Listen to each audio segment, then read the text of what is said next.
다음은 최형두 의원님 질의해 주시기 바랍니다. 네, 대한민국 민주화 산업화 요람, 대한민국 지중해 도시 마산하포 최영두입니다. 자, 장관 후보자님, 자, 우리 문화체육관광위원회 또 김구선 생이 꿈꾸셨던 그 문화대국을 실현하려는 우리 상임위 입장에서는 굉장히 당혹스럽고 실망스러운 인사였습니다. PPT 한번 보여드릴까요? 자, 우리 상임위가 참 우리가 자랑스러웠던 장관을 뽑은 적도 있습니다.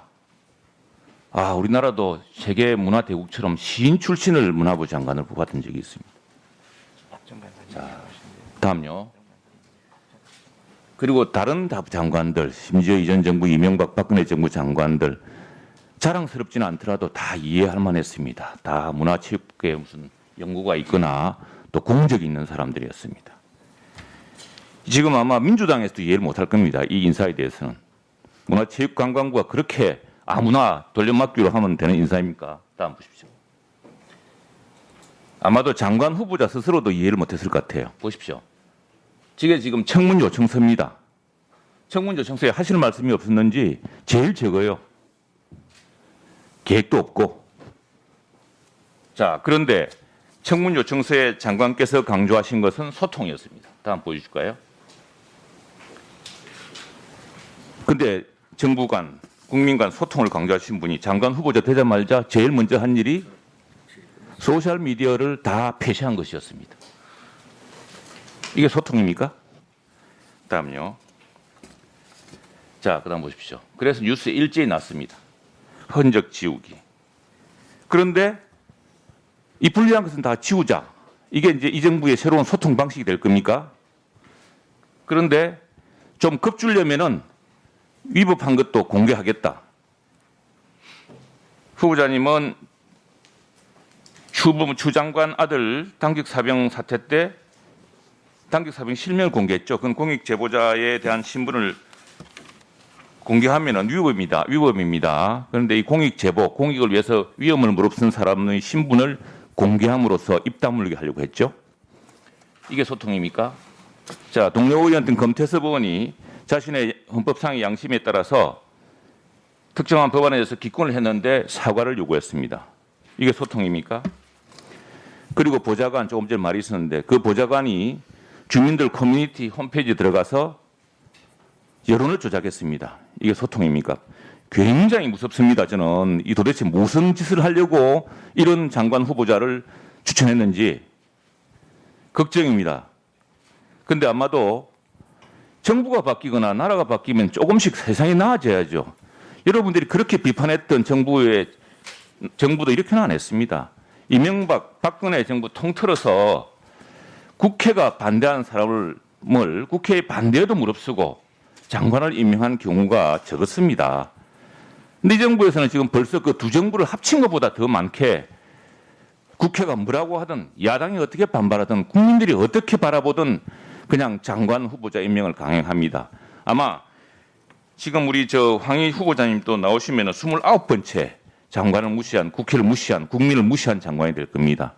자, 이 결과가 무엇이겠습니까? 이 결과는 대한민국 정부, 대한민국 강요에 대한 국민의 불신, 대한민국 국회에 대한 특히나 지금 여러 가지 공개 자료에서 드러난 검증 자료에서 드러난 건 보더라도 이건 대한민국 국회의원들의 위신과 대한민국 국회의원들의 윤리관을 의심케 하는 사안들이 지금 수두룩합니다. 이게 굉장히 심각한 사태로 보고 있습니다. 그래서 저는 후보자님이 오늘 청문회를 거치면서 여러 가지 생각을 좀 많이 하셔야 될 거라고 생각합니다. 자, 그런 후보자님이 이 문화체육관광부 장관으로서 여러 가지 이해할 수 없는, 우리 민주당에서도 이해할 수 없는 이런 것에도 불구하고 특히 국회의원으로서 굉장히 심각한 국민들에게 아마 이 설 연휴 내내 국민들을 분노케 할 겁니다. 지금 기자들이 잘못 계산한 게 아니고 후보자님이 국세청에 신고한 걸 보면 2019년에 월 60만 원 선정되어 있습니다. 이 월 60만 원은요, 우리나라 소득 하위층 20%보다도 절반입니다. 우리나라 소득 하위층 20%도 월 102만 원을 씁니다. 생활이 불가능하죠. 그런데 후보자님은 국회의원 시절 본회의를 무려 4번이나 방기하고 가족 해외여행을 3번 가고 그다음에 보좌관과 여행을 다녀왔습니다. 이건 국회의원의 본인의 임무를 망각한 굉장히 심각한 사태입니다. 저는 이로 인해서 우리 동료 국회의원들도 국민들의 욕을 들을 거라 생각을 합니다. 그리고 국회의원들이 도대체 무슨 돈으로 월 60만 원밖에 지출을 안 한 사람이 해마다 가족 여행을 하고 어떤 달은 2번이나 갔습니다. 그것도 체코, 폴리네시아, 스페인, 본회의가 있는 데 갔습니다. 병가 문제는 아마도 휴가를 낸 사유를 적당히 무마하려고 했겠죠. 그건 직원 실수 문제가 아닙니다. 한 번도 아니고 어떻게 4번씩 이런 실수가 있을 수 있습니까? 그런데 그 비용은 어떻게 지불했습니까? 지금 궁금합니다. 이게 지금 지출 기록도 없고.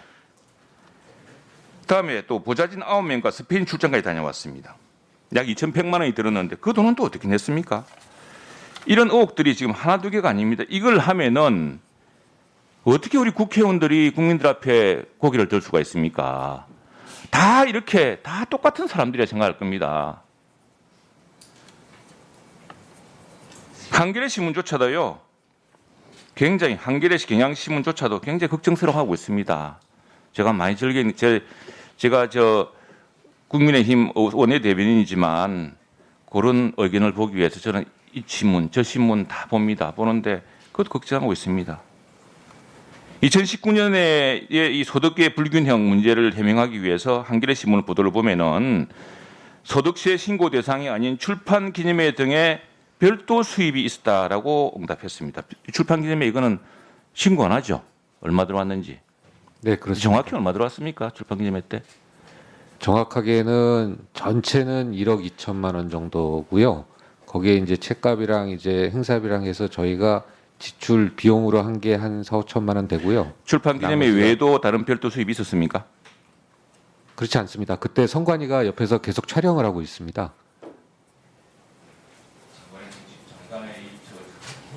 장관 후보자로서 이 계획과 도심 철학적 이걸 그리고 이 국회의원 전체의 지금 하나 왔는 이런 데 대해서는 정말 올 청문회 기간 내내 좀 있어야 됩니다. 30초만 더 드리겠습니다. 그리고 오늘 오전 중에 저희 의원실에서 요청한 정책 자료집 관련해서 요청한 게 있습니다. 지금 우리 배현진 의원께서 박사학위 논문에 대한 이제 문제를 제기했는데 저는 2017년, 2019년 항의 의원실에서 발간한 정책 자료집 총 9건 중 5건이 참고문은 인용 주석이 표기되어 있지 않습니다. 이게 전부 말하자면 뭐 스마트 도시, 도시에 관한 것들인데 이 관련해서 저희들은 이것을 국회 도서관이나 국회 입법조사처에 의원실에서 자료를 요청하고 그 자료를 그대로 옮긴 것 아닌가 의심하고 있습니다. 이거 역시도 중대한 윤리적 문제가 있습니다. 그렇죠? 만일 그렇게 했다면은? 네, 저 상임위의 자료라서 아마 조금 그런 부분에서 소홀하지 않았나 싶습니다. 상임위 자료라고 하시는데 상임위 자료도 다 의원이 요청해야 되는 거죠. 예, 예. 자, 그러면 지금 당장 입법조사저 또 보겠습니다. 예, 예. 네, 최영두 의원님 수고하셨습니다.